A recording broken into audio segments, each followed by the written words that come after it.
اصحاب کہف کا مکمل دلچسپ واقعہ جانیے اس ویڈیو میں۔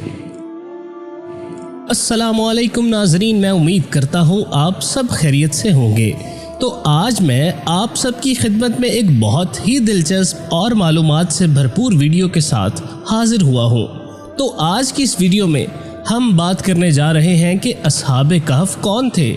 لیکن بھائیو، ویڈیو شروع کرنے سے پہلے آپ سے بس اتنی سی گزارش ہے کہ اگر ابھی تک آپ نے ہمارا چینل سبسکرائب نہیں کیا تو پہلے چل کے چینل کو سبسکرائب کر دیں اور سب بہن بھائی ایک بار درود شریف بھی پڑھ لیجئے۔ تو چلیں شروع کرتے ہیں آج کی ویڈیو۔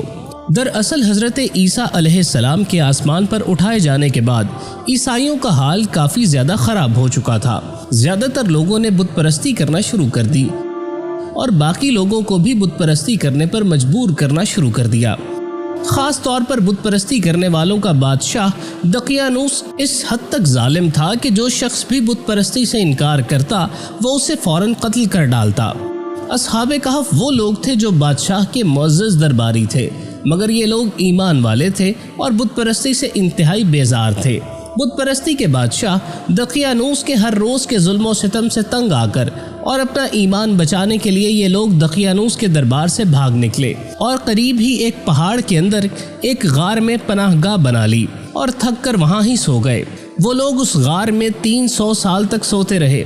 دقیانوس نے جب ان لوگوں کو تلاش کرنا شروع کیا اور پھر جب اسے علم ہوا کہ یہ لوگ ایک غار کے اندر ہیں تو شدید غصے میں آ گیا اور فوراً دربار میں اپنے ساتھیوں کو حکم دیا کہ اس غار کو ایک مضبوط دیوار لگا کر بند کر دیا جائے تاکہ وہ لوگ اسی غار میں رہ کر مر جائیں اور وہ غار ان لوگوں کی قبر بن کے رہ جائے۔ مگر دقیانوس نے دربار میں جس آدمی کے سپرد یہ کام کرنے کا حکم دیا تھا وہ آدمی انتہائی نیک دل اور ایمان والا تھا۔ اس آدمی نے اصحاب کہف کی تعداد اور ان کا پورا واقعہ ایک تختی پر لکھ کر اور وہ تختی ایک صندوق میں رکھ کر اس دیوار کی بنیاد میں رکھوا دی اور اسی طرح کی ایک اور تختی شاہی خزانے میں بھی محفوظ کروا دی۔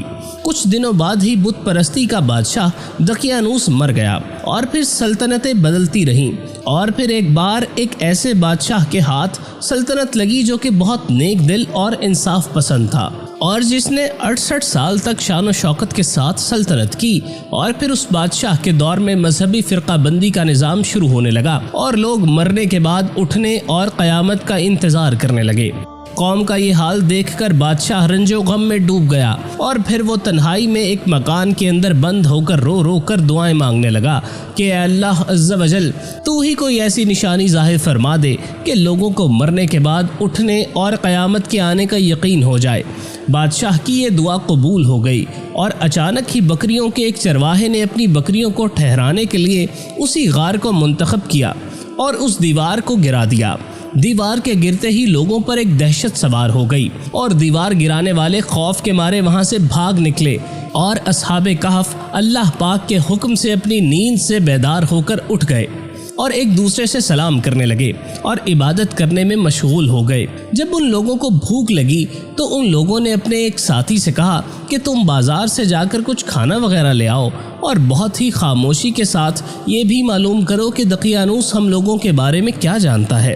اصحاب کہف کا جب ایک ساتھی غار سے نکل کر بازار گیا تو یہ دیکھ کر حیران رہ گیا کہ شہر میں ہر طرف اسلام کا ہی چرچا ہے اور ساتھ ہی لوگ اعلانیہ طور پر جناب عیسیٰ علیہ السلام کا کلمہ پڑھ رہے ہیں۔ وہ شخص یہ منظر دیکھ کر حیران رہ گیا اور دل ہی دل میں کہنے لگا، یا اللہ، یہ کیا ماجرا ہے؟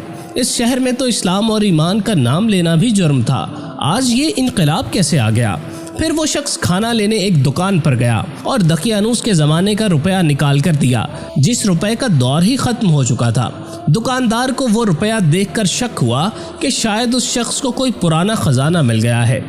چنانچہ دکاندار نے وہ روپیہ اور اس شخص کو بادشاہ کے حوالے کر دیا اور پھر بادشاہ نے اس شخص سے اس خزانے کے بارے میں پوچھنا شروع کر دیا اور کہا، بتاؤ خزانہ کہاں ہے؟ اس شخص نے جواب دیا، کوئی خزانہ نہیں ہے، یہ ہمارا روپیہ ہے۔ بادشاہ کہنے لگا، ہم کیسے مان لیں یہ روپیہ تمہارا ہے؟ یہ روپیہ تو 300 سال پرانا ہے اور کئی برس پہلے یہ روپیہ چلنا بند ہو گیا تھا اور تم تو ابھی جوان ہو، لہٰذا صاف صاف بتاؤ یہ ماجرا کیا ہے؟ یہ ساری بات سن کر وہ شخص بولا، تم مجھے یہ بتاؤ کہ دقیانوس بادشاہ کا کیا حال ہے؟ تو بادشاہ بولا اس زمین پر دقیانوس نام کا کوئی بادشاہ موجود نہیں، ہاں کئی 100 سال پہلے اس نام کا ایک بے ایمان اور ظالم بادشاہ گزر چکا ہے جو کہ بت پرست تھا۔ تو وہ شخص بولا ابھی کل ہی تو ہم اس بادشاہ کے خوف سے اپنے ایمان اور اپنی جان بچا کر بھاگے ہیں، اور میرے ساتھی بھی قریب ہی ایک غار میں موجود ہیں، تم لوگ میرے ساتھ چلو، میں تم لوگوں کو ان سے ملوا دیتا ہوں۔ چنانچہ وہ بادشاہ اور کئی کثیر تعداد میں لوگ اس شخص کے پاس غار میں پہنچے۔ اصحاب کہف اپنے ساتھی کے کھانا لانے کا انتظار کر رہے تھے، لیکن جب ان کے ساتھی کی واپسی میں کافی دیر ہوئی تو ان لوگوں نے خیال کیا کہ شاید ان کا ساتھی گرفتار ہو گیا ہے، اور جب غار کے ارد گرد کثیر تعداد میں لوگوں کا شور دیکھا تو اصحاب کہف سمجھے کہ دقیانوس کی فوج ہماری گرفتاری کے لیے آن پہنچی ہے، تو وہ لوگ ذکر الہی اور توبہ استغفار میں مشغول ہونے لگے۔ بادشاہ نے غار کے پاس پہنچ کر دیوار میں چھپا صندوق برآمد کیا اور اس کے اندر سے تختی نکال کر پڑھنے لگے۔ اس تختی پر اصحاب کہف کا نام لکھا تھا، ساتھ ساتھ اس تختی پر یہ بھی لکھا تھا کہ یہ مومنوں کی ایک جماعت اپنے دین اور ایمان کی حفاظت کے لیے دقیانوس بادشاہ کے خوف سے بھاگ کر اس غار میں پناہ گزین ہوئے ہیں، اور دقیانوس بادشاہ نے اس غار کے آگے ایک مضبوط دیوار لگا کر ان کو بند کر دیا ہے، اور یہ تختی اس لیے لکھی جا رہی ہے کہ جب بھی یہ غار کھلے تو لوگ اصحاب کہف کے حال پر مطلع ہو جائیں۔ بادشاہ تختی پر لکھی یہ ساری باتیں پڑھ کر حیران رہ گیا۔ اصحاب کہف نے غار سے نکل کر بادشاہ سے ملاقات کی اور تمام تر صورتحال سے بادشاہ کو آگاہ کیا، اور پھر بادشاہ سجدے میں گر کر اپنے رب کا شکر ادا کرنے لگا کہ میری دعا قبول ہو گئی، اور اللہ پاک نے ایسی نشانی ظاہر کر دی جس سے موت کے بعد زندہ ہو کر اٹھنے کا ہر شخص کو یقین ہو گیا۔ اصحاب کہف بھی بادشاہ کو دعائیں دینے لگے کہ اللہ پاک آپ کی بادشاہی کی بھی حفاظت فرمائے، اور اب ہم تمہیں اللہ کے سپرد کرتے ہیں۔ پھر اصحاب کہف نے السلام علیکم کہا اور غار کے اندر چلے گئے اور سو گئے، اور پھر اسی حالت میں اللہ پاک نے ان لوگوں کو وفات دے دی۔ پھر بادشاہ نے ایک بڑا صندوق بنوا کر اصحاب کہف کی مقدس لاشوں کو اس میں رکھوا دیا، اور پھر بادشاہ نے غار کے منہ پر ایک مسجد تعمیر کروا دی، اور سالانہ ایک دن مقرر کر دیا کہ تمام شہر والے اس دن عید کی طرح زیارت کے لیے آیا کریں گے۔ تو یہ تھا اصحاب کہف کا مکمل سچا واقعہ۔ تو ناظرین، مجھے امید ہے کہ آج کی ویڈیو سے بھی آپ کی نالج میں بھرپور اضافہ ہوا ہوگا۔ اگر ویڈیو پسند آئی ہو تو